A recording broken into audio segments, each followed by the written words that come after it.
Isang makulay at kahanga-hangang pagtatanghal ng kultura at sining ang naganap sa SM City Baguio noong February 21 sa Blooming Weaves, Panagbanga Fashion Show and Exhibit.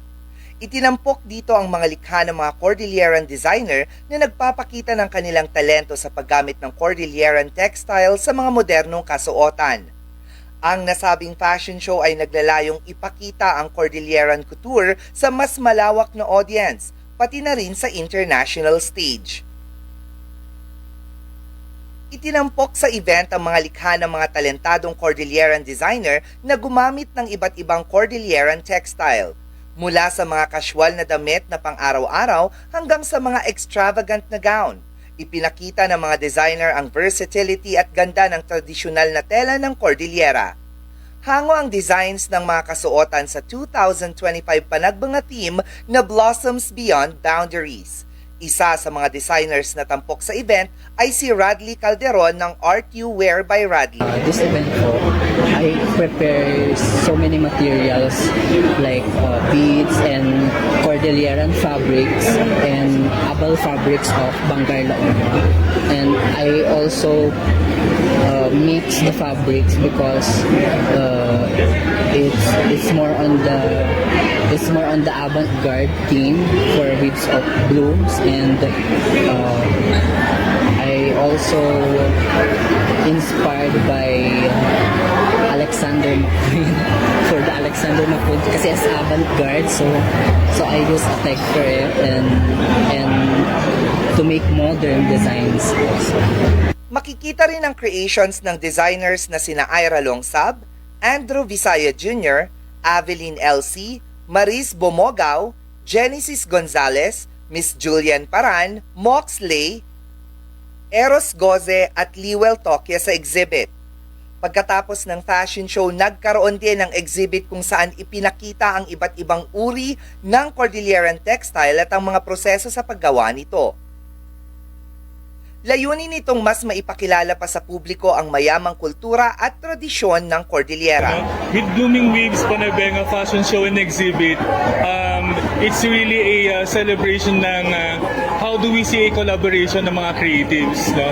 We have fashion designers, we have crafters, mga artists, and of course, kanina meron tayong mga performers na talagang nag-showcase ng kanilang creative expressions in celebration of Panagbanga Festival 2025 at National Arts Month. Ang Blooming Weaves Panagbanga Fashion Show and Exhibit ay isang patunay na ang kultura at sining ng Cordillera ay buhay at patuloy na nagbabago.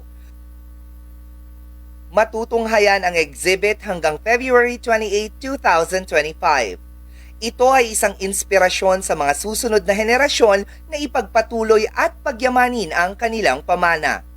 Tunay ngang kahanga-hanga ang talento at dedikasyon ng mga Cordilleran designers.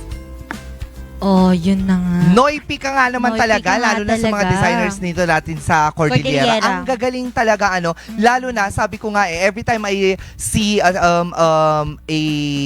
gown or Yes. kasuotan Yes. na may Cordilleran textile, alam mo yung napapaisip ka kung paano nila nako-conceptualize yung pagmimix ng mga textiles or yung pag-i-incorporate mismo ng Cordilleran textile. Kasi it's difficult kasi may mga patterns na yan siya. At the same time, magkakaiba pa yung mga hugis nila, yung shapes talaga nila.